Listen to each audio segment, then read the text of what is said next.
maanta safarkan iyo dulmaadkan qiimaha badan leh waxaan uga mahad celinaynaa reer Jabuuti waana ku faraxsanahay inaan ka mid noqdo dadkii sida gaarka loogu sacsuumeynay ka qayb qaataan furitaanka reer Jabuuti waa dulmaad aad iyo aad qiimo badan oo diyaarad aad iyo aad qiimo badan ka ila balsanaado نعمان علي نعمان الله واحد كل markay dadku wajigaaga arkaan waxa ku soo dhacaya heeso oo waxa laga yaabaa intaad hadlaysay inay lahaayeen muu hadalka naga joojiyo oo codna maqashiyo waxaynu ognahay inaad dhulka ka heesto maanta cirkaynu marayno haddaba cirka aynu marayno codkaaguna wuxuu ka mid yahay codadka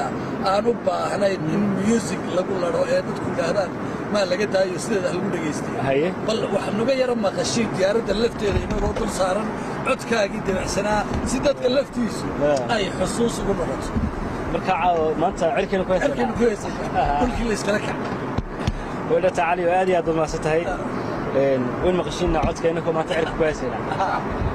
ميت كمية هي سايقة دكتور شعليهن واحد من قالوا دنيست شعيل كي قبيو يا سلام شعيل كي قبيو نسيب قدر باجيو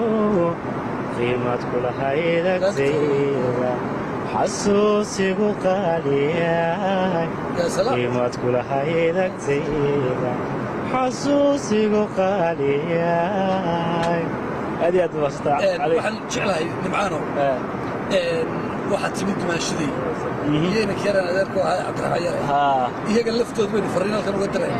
bal hal heesa daba xaaskii iyo Cabdiraxmaan iyaga laftooda ayaan Cabdiraxmaan